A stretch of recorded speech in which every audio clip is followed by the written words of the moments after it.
Episode की शुरुआत में हमें लक्ष्य को दिखाया जाता है, जहां पर लक्ष्य को टीचर इंट्रोड्यूस कर रही होती है कि इसी बीच लिसा उसे ही देखे जा रही थी और इधर पूरी क्लास में भी एक मेल स्टूडेंट के आने पर बातें चलना स्टार्ट हो जाती है। इसी बीच लक्ष्य कहता है अब मुझे घर जाना है, बहुत हो गया।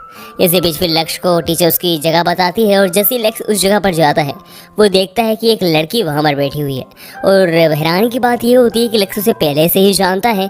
फिर टीचर पूछती है क्या तुम उसे जानते हो, जिस पर लक्ष्य बताता है कि वो इसे बचपन से जानता है, ये इसकी बचपन की दोस्त है। और जैसे ही लक्ष्य उसके पास बैठता है और लक्ष्य चिल्फी से कहता है क्या तुम मेरे साथ अपनी बुक शेयर कर सकते हो।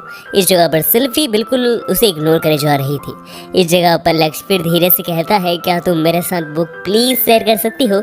इस जगह पर सिल्फी कहती है कि वो उसे उसके पुराने नाम से बुलाए, जिस पर लक्ष्य कहता है कि वो तो उसे इस नाम से बचपन में बुलाया करता था। जिस पे फिर लक्ष्य शर्माते हुए आखिरकार सिल्फी से कह ही देता है फीशन क्या तुम मेरे साथ अपनी बुक शेयर कर सकती हो। इस जगह पर इस नाम को सुन के पूरे क्लास वाले हंसने लगते हैं। इस जगह पर इन दोनों के ये सारे सीन देखकर लिसा भी बहुत ज़्यादा गुस्सा कर रही होती है। इस जगह पर वो गुस्सा कर रही है या फिर जल रही है ये तो हमें बाद में पता चलेगा। वैसे इसी सीन के साथ हमारा सीन शिफ्ट होता है। इसके बाद हमें आफ्टरनून में एकेडमी का सीन दिखाया जाता है, जहाँ पर सारी लड़कियां लक्ष्य के आसपास होती हैं क्योंकि पूरी एकेडमी में अकेला लौंडा है भाई मेल। इस जगह पर सारी लड़कियां लक्ष्य पूछ रही होती हैं कि क्या वो उसकी इस चीज़ में मदद कर सकता है, उस चीज़ में मदद कर सकता है और ऐसी सारी रिक्वेस्ट कर रही होती है।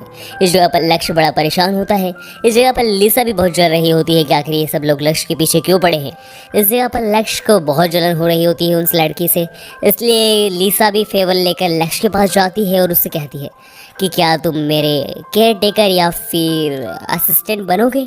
इस जगह पर लक्ष्य समझ नहीं पा रहा होता है आखिर लिसा उससे चाहती क्या है। इस जगह पर लिसा लक्ष्य से कहती है कि ऐसा मैं इसलिए कह रही हूँ क्योंकि तुम मुझे बहुत अच्छे से जानते हो।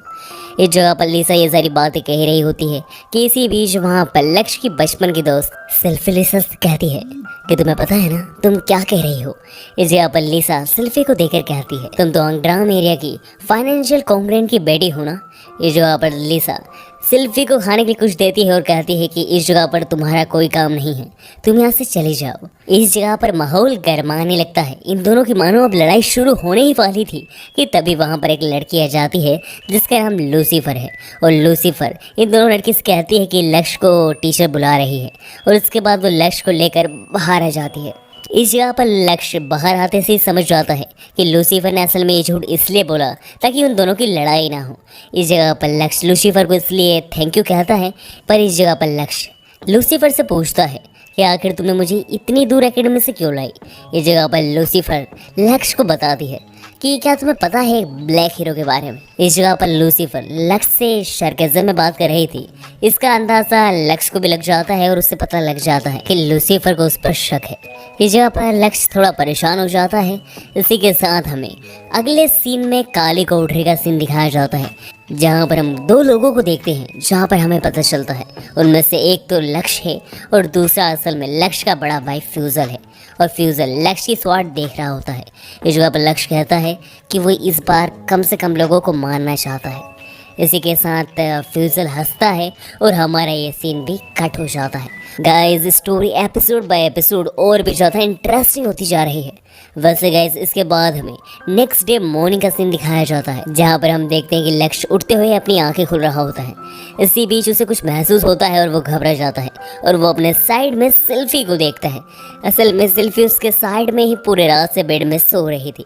इस जगह पर लक्ष्य कुछ समझता कि तभी वहाँ पर एक लड़की आ जाती है सेल्फी को बुलाते हुए और वो लक्ष्य और सेल्फी को उस कंडीशन में देखकर गलत समझ लेती है और ये पूरी बात पूरी एकेडमी में वायरल हो जाती है, सारे लोगों को पता चल जाती है। इस समय तक तो लक्ष्य एकेडमी में प्रसिद्ध हो चुका था और इसी के साथ हमें अगले सीन में दिखाया जाता है कि ये सारी बातें लक्ष्य की उसकी छोटी बहन को भी पता चल जाती है और वो सीधा लक्ष्य के पास आकर उससे कहती है कि भैया आपको ये सब नहीं करना चाहिए था और वो भी एकेडमी में। ये जो अब लक्ष्य मुंह उतारे बैठा हुआ होता है, पर फिर लक्ष्य उसको समझाता है कि ये बस मिसअंडरस्टैंडिंग थी। लक्ष्य एक्सप्लेन करते हुए कहता है कि असल में वो एक एडवांस स्टूडेंट है, इसलिए उसका कोई प्रीफिक्स रूम नहीं था, इसलिए वो उसे किसी के साथ रूम शेयर करना पड़ेगा। इसलिए हेडमास्टर ने उनकी ही बहन, जो कि उसकी बचपन की दोस्त है और हेडमास्टर भी लक्ष्य को बहुत अच्छे से जानती है, इसलिए वो उसकी ही बहन के साथ रहने के लिए अलाउ कर देती है। इसलिए लक्ष्य को अब सेल्फी के साथ रहना पड़ेगा। इस जगह पर आयरिस लक्ष्य से कहती है कि मैं तो समझ गई भैया, पर आप सबको कैसे समझाओगे, आप तो प्रसिद्ध हो चुके हो।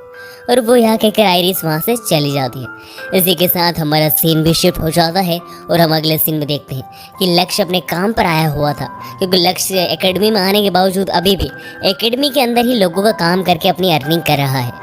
और लक्ष्य अपनी काम की रिक्वेस्ट को लेकर वहां आया हुआ था।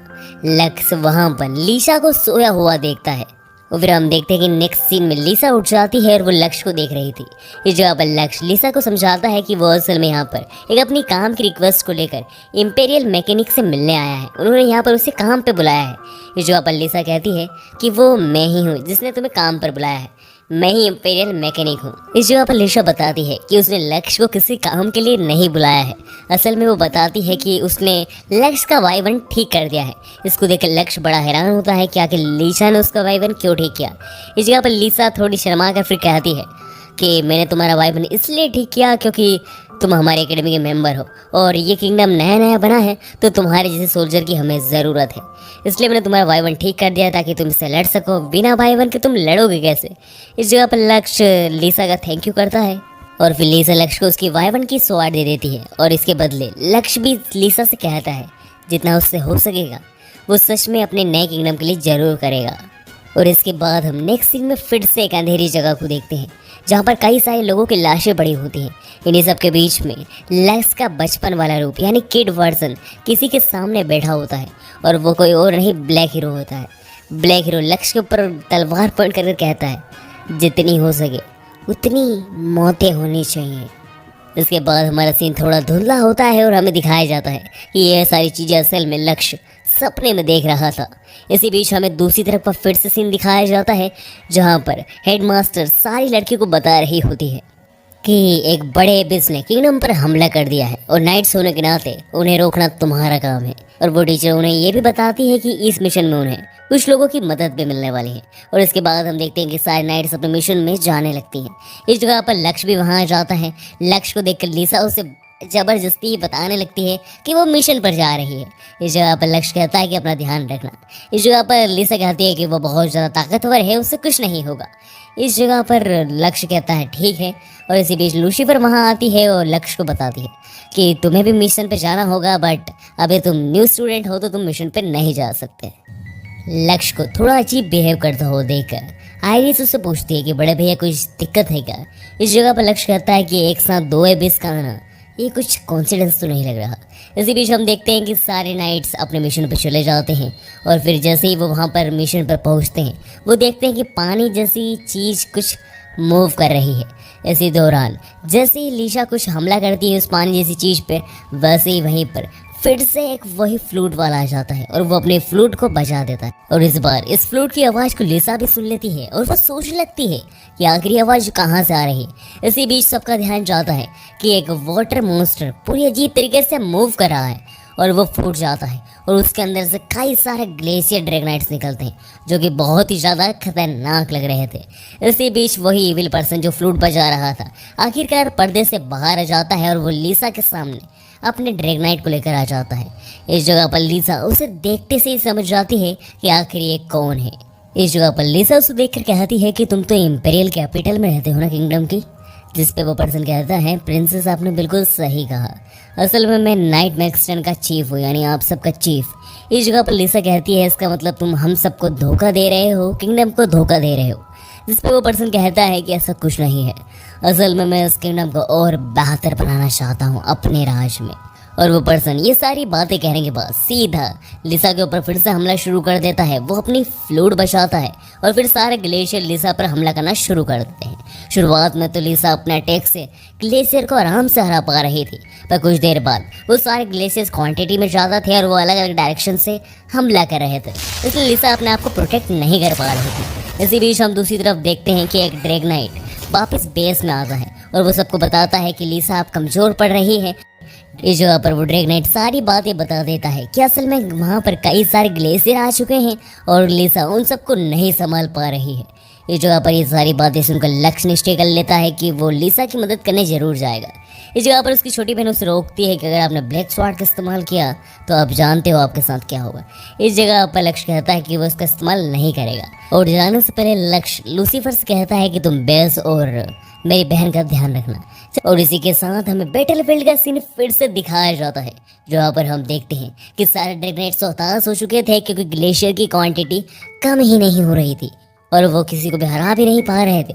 इस जगह पर लिसा भी कमजोर हो चुकी थी और हार मान चुकी थी, पर अपने प्रिंसेस प्राइड के नाते वो आखिरी बार कैप्टन के ऊपर हमला करके उसकी वेसल छीनना चाहती थी ताकि इससे पूरा गेम यहीं पर बंद हो जाए।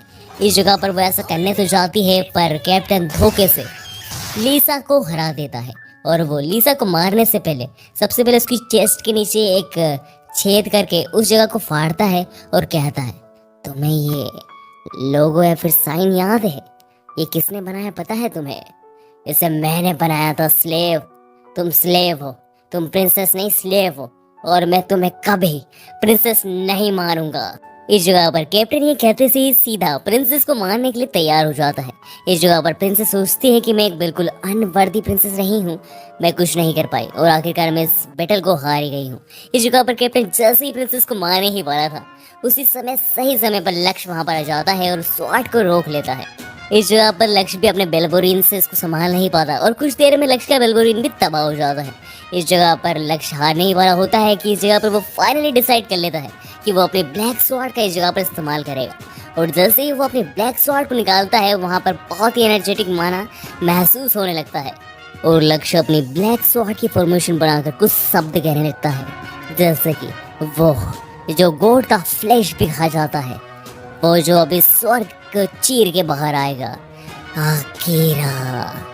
और लक्ष्य के यह कहते से वहां पर एक बहुत ही खतरनाक ब्लैक ड्रैगनाइट समन होने लगता है जिसकी वजह से हर जगह बिजली कड़कने लगती है और ऐसा लग रहा था ये ड्रैगनाइट तो एक ही बार में इस पूरी धरती को तबाह कर देगा।